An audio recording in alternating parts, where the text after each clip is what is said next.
નમસ્કાર મિત્રો, આજે ગુજરાતની અંદર આપ ફાટેલું જોવા મળ્યું છે। મિત્રો, અત્યારે ગુજરાતની અંદર પવનની ગતિવિધિ અને ગાજવીજ સાથે રાજ્યના અનેક વિસ્તારની અંદર અત્યંત ભારે અને ધોધમાર વરસાદ શરૂ છે। ગુજરાતના અનેક તાલુકા અને જિલ્લાઓમાં મેઘરાજા વરસી રહ્યા છે। ત્યારે મિત્રો, અનેક જગ્યા ઉપર હાહાકાર મચી ગયો છે। રાજ્યની અંદર છેલ્લી 24 કલાકમાં મેઘરાજા ગુજરાતની અંદર 182 તાલુકાની અંદર ધોધમાર વરસાદ વિખેરી નાખ્યો છે અને આજે અરબ સાગરના દરિયામાં સક્રિય થયેલી સિસ્ટમ ધીમે ધીમે આગળ વધીને ગુજરાતના દરિયા કિનારેના વિસ્તારમાં છે તે ટકરાવા જોવા મળી રહી છે। સિસ્ટમ ટકરાવાની સાથે જ સૌરાષ્ટ્રના દરિયા કિનારાના વિસ્તારોમાં સાથે અનેક દક્ષિણ ગુજરાતના જિલ્લાની અંદર પણ પવનની તીવ્રતા સાથે ભારે મેઘ તાંડવ સાથેની વીજળીના કડાકા ભડાકા સાથે રાજ્યની અંદર ભયંકર મેઘ વર્ષા થઈ રહી છે અને મોટી આગાહી કરવામાં આવી છે। અનેક જિલ્લાની અંદર દર્શાવવામાં આવી રહ્યું છે કે આગાહીના પગલે ગુજરાતના અનેક વિસ્તારની અંદર પવનની તીવ્રતા સાથે આજે ભારે વરસાદ પડવાને લઈને હાઈ એલર્ટ પણ જાહેર કરવામાં આવ્યું છે।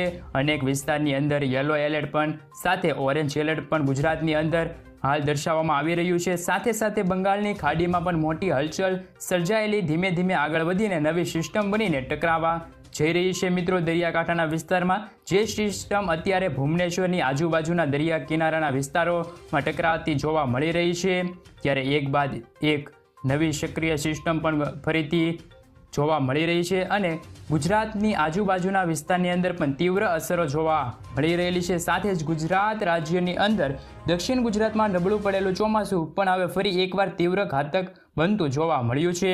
ચોમાસું સક્રિય બને અને ધીમે ધીમે આગળ વધતું જોવા મળી રહ્યું છે મિત્રો, જેમાં આજે અનેક વિસ્તારમાં પવનની જ સાથે મેઘમહેર પણ થઈ છે। મિત્રો, આ માટે મોટું એલર્ટ પણ જાહેર કરવામાં આવ્યું છે। તો આજે ગુજરાતના કયા કયા જિલ્લાની અંદર ભારે વરસાદની આગાહી કરવામાં આવી છે, સાથે જ આજથી લઈને 3 જુલાઈ સુધી શું મહત્વપૂર્ણ આગાહી કરવામાં આવી છે, ગુજરાતના કયા કયા વિસ્તારમાં સાર્વત્રિક વરસાદ આજથી શરૂ થઈ જશે અને કેટલા દિવસો સુધી વાતાવરણમાં હલનચલન જોવા મળશે તેમના વિશે પણ વાત કરીશું મિત્રો।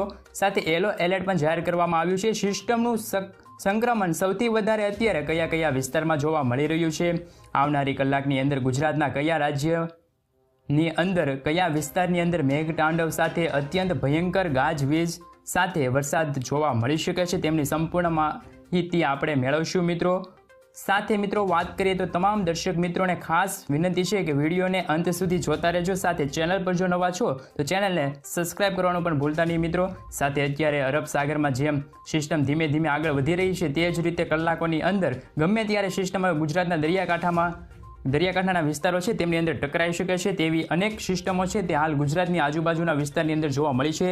રાજ્યની અંદર હાલ આપ ફાટ્યું હોય તેવું પણ લાગી રહ્યું છે। અનેક જિલ્લામાં અત્યારે ધોધમાર વરસાદ ખાબકી ગયો છે અને હજુ પણ અમુક વિસ્તારમાં વરસાદની ગતિવિધિ સાથે ભારે પવનો ફૂંકાશે અને વરસાદ ખૂબ જ ભારે જોવા મળી શકે છે। સિસ્ટમના ભારે દબાણના કારણે અરબ સાગરમાંથી આગળ વધતી આ સિસ્ટમની ગતિવિધિના કારણે ગુજરાત પર 50 કિલોમીટરથી લઈને 60 કિલોમીટર સુધીના પવનો ફૂંકાઈ રહ્યા છે। રાજ્યની અંદર વરસાદની સાથે ઘાતક પવનો ફૂંકાતા જોવા મળી રહ્યા છે। દરિયાકાંઠાના વિસ્તારની અંદર પણ દરિયો પણ ગાંડોતુર બનતો જોવા મળી રહ્યો છે અને ફરી એકવાર નદી નાળા પણ ગુજરાતની અંદર છલકાવતા જોવા મળી શકે છે।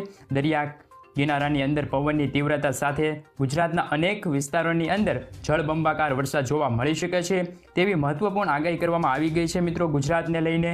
સાથે આજે સૌરાષ્ટ્રના દરિયાકાંઠાના વિસ્તારની અંદર આ સિસ્ટમ ટકરાવવાની છે, સાથે જ ભારે દબાણની સાથે જ મેઘ પ્રળય પણ જોવા મળી શકે છે। કયા કયા વિસ્તારની અંદર ભારે વરસાદની આગાહી કરવામાં આવી છે તેમની ઉપર મિત્રો જો નજર કરવામાં આવે તો આજે ભાવનગરની અંદર, અમરેલીના વિસ્તારોની અંદર, ગીર સોમનાથના વિસ્તારની અંદર, જૂનાગઢ, પોરબંદર અને દેવભૂમિ દ્વારકાની જે લાગુ વિસ્તાર છે ત્યાં પણ આજ ધોધમાર વરસાદ પડી શકે છે મિત્રો।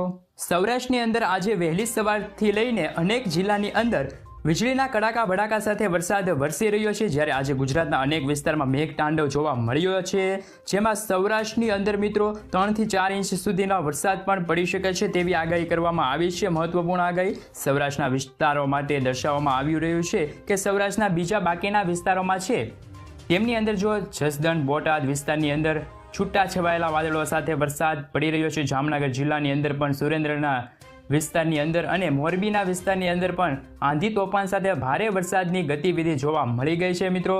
વીજળીના કડાકા ભડાકા અને મેઘરાજાની ગર્જના સાથે સૌરાષ્ટ્રમાં આ વિસ્તારની અંદર પણ મધ્યમ વરસાદની આગાહી કરવામાં આવી છે. આમ સૌરાષ્ટ્રમાં દરિયાના કિનારાની અંદર એટલે કે દરિયા લાગુના વિસ્તારની અંદર આજે વહેલી સવારથી જ ધોધમાર વરસાદની આગાહી કરવામાં આવી છે અને ધીમે ધીમે આ ચોમાસું છે તે કચ્છના વાતાવરણમાં પણ પલટો લાવતું જોવા મળી રહ્યું છે. કચ્છની અંદર પણ સિસ્ટમની અંદર ભારે દબાણ સર્જાયું છે અને ફરીથી આ સિસ્ટમ ધીમે ધીમે કચ્છના વિસ્તારની અંદર પણ પોતાની તીવ્રતા અસર પણ જોવા મળી રહી છે. જેમાં આજે કચ્છની અંદર દરિયા કિનારાના વિસ્તારોમાં નળિયાનો વિસ્તાર, માંડવીનો વિસ્તાર અને ગાંધીધામના વિસ્તારની અંદર ધોધમાર વરસાદ પડવાને લઈને યલો એલર્ટ પણ જાહેર કરવામાં આવ્યું છે. આમ કચ્છના દરિયાકાંઠાના વિસ્તારની અંદર અત્યારે ઠંડા પવનો ફૂંકાઈ રહ્યા છે, મેઘતાંડવ મેઘ મૂકીને વરસી રહ્યા છે તેવી આગાહી પણ કરવામાં આવી છે. સાથે જ કચ્છના જે અમુક રાપરાના વિસ્તાર છે ત્યાં પણ હાલ લખપતના દરિયાકાંઠાના વિસ્તારની અંદર પણ ધોધમાર પવનો સાથે વરસાદ વરસી રહ્યો છે તેવી સંપૂર્ણપણે આગાહી કરવામાં આવી છે. મિત્રો, આ આગાહીમાં 2 થી 3 ઇંચ સુધીનો વરસાદ કચ્છના વિસ્તારમાં ખાબકી શકે છે તેવું પણ અનુમાન દર્શાવવામાં આવી રહ્યું છે. દક્ષિણ ગુજરાતના જિલ્લાની અંદર ચોમાસું નિષ્ક્રિય બન્યું હતું. ચોમાસું ફરી એકવાર સક્રિય બનીને અત્યંત ઘાતક બની જાય તેવી પણ આગાહી કરવામાં આવી છે. દક્ષિણ ગુજરાતના જિલ્લાની અંદર મિત્રો ભારે દબાણ સર્જાતું જોવા મળી રહ્યું છે. સાયક્લોનિક સિસ્ટમ અત્યારે સૌરાષ્ટ્રના દરિયા કિનારાના વિસ્તારની અંદર અને કચ્છના વિસ્તારની અંદર ટકરાવા જઈ રહી છે તેવી પણ સંપૂર્ણપણે માહિતી મળી રહેલી છે. અરબ સાગરમાંથી આવી રહેલા ઘાતક પવનો હવે સૌરાષ્ટ્રના અને દક્ષિણ ગુજરાતના જિલ્લાઓની અંદર પણ ભયંકર અસરો કરતા જોવા મળી શકે છે, જેના કારણે સાયક્લોનિક સિસ્ટમની તીવ્ર અસરો અને દક્ષિણ ગુજરાતની અંદર ચોમાસું અત્યંત ભયંકર બનતું સાથે આજે દક્ષિણ ગુજરાતની અંદર જે યલો એલર્ટથી લઈને ઓરેન્જ એલર્ટ પણ દર્શાવવામાં આવી રહ્યું છે. જેમાં આજે વલસાડના વિસ્તારની અંદર, નવસારીના વિસ્તારની અંદર ભારેથી લઈને અતિભારે વરસાદ પડશે. યલો એલર્ટ પણ જાહેર કરવામાં આવ્યું છે. મિત્રો, આ ઓરેન્જ એલર્ટની સાથે રાજ્યની અંદર પવનની તીવ્રતાના કારણે વલસાડના વિસ્તારની અંદર અને નવસારીના વિસ્તારની અંદર પવનોની ઝડપ અને મેઘતાંડો જોવા મળી શકે છે. વીજળીના કડાકા ભડાકા સાથે વીજળી પડી શકે છે. અને ત્યાંના સુરત લાગુના વિસ્તારની અંદર વાત કરીએ તો સુરતના વિસ્તાર છે, તાપીના વિસ્તાર છે, નવસારી જિલ્લાના વિસ્તાર છે, ડાંગરના વિસ્તારની અંદર, ભરૂચ વિસ્તારની અંદર અને રાજપીપળાના વિસ્તારમાં પણ ધોધમાર વરસાદની આગાહી કરવામાં આવી છે. મિત્રો, તે જ રીતે દક્ષિણ ગુજરાતમાં સંપૂર્ણ વિસ્તારમાં હાલ આગાહી કરવામાં આવી ગઈ છે. સિસ્ટમ ભારે વરસાદી સિસ્ટમ છે તે ભારે જોર કરતી જણાય છે અને ચોમાસું દક્ષિણ ગુજરાતની અંદર ભયંકર બનતું હોય તેવી પણ આગાહી કરવામાં આવી છે. અને રાજ્યની અંદર છે ફરી એક અત્યંત ભારેથી લઈને અતિ ભારે વરસાદ, એમ ગણી શકાય કે વાવાઝોડા સ્વરૂપે ભારે પવનો ફૂંકાઈ શકે છે. ગુજરાત જિલ્લાની અંદર ચોમાસું મજબૂત બનતું જાય છે. ધીમે ધીમે હવે મધ્ય ગુજરાતના વિસ્તારની અંદર અને આગળ વધતું જણાય છે. મિત્રો, આમ ચોમાસું નબળું પડવાના કારણે પરંતુ આ ચોમાસું ખૂબ જ ભયંકર સ્વરૂપ ધારણ કરી શકે છે. ગુજરાતની અંદર પોતાનું ભારે જોર દર્શાવતા હોવાના કારણે દક્ષિણ ગુજરાતના જિલ્લાની અંદર 4 ઇંચથી લઈને 5 ઇંચ સુધી વરસાદ વરસી શકે છે તેવું અનુમાન કરવામાં આવ્યું છે. કે દક્ષિણ ગુજરાતના જે જિલ્લાઓ છે તેને લઈને પણ આજ રોજ યલો એલર્ટ જાહેર કરવામાં આવ્યું છે. ગુજરાતની સાથે સાથે દક્ષિણ ગુજરાતમાં એકાએક મેઘતાંડવ શરૂ થઈ ગયા છે. વરસાદ પડવાનો શરૂ થઈ ગયો છે. ભારે પવનો અને તીવ્રતાના કારણે હાલ ખેડૂતોને નુકસાન ન થાય એવી બધા પ્રાર્થના પણ કરી રહ્યા છે. પરંતુ આ વરસાદ છે તે ખૂબ જ ભારે જોવા મળી રહ્યો છે. જેમાં મધ્ય ગુજરાતના વિસ્તારની અંદર છે તે અમુક વિસ્તાર છે, અમુક જિલ્લા છે ત્યાં અત્યારે અત્યંત ભારેથી લઈને અતિ ભારે વરસાદની આગાહી કરવામાં આવી છે. જેમાં વડોદરાના જિલ્લાની અંદર પણ ચોમાસાનું ભારે જોર અત્યારે વધતું જોવા મળી રહ્યું છે. વડોદરાની અંદર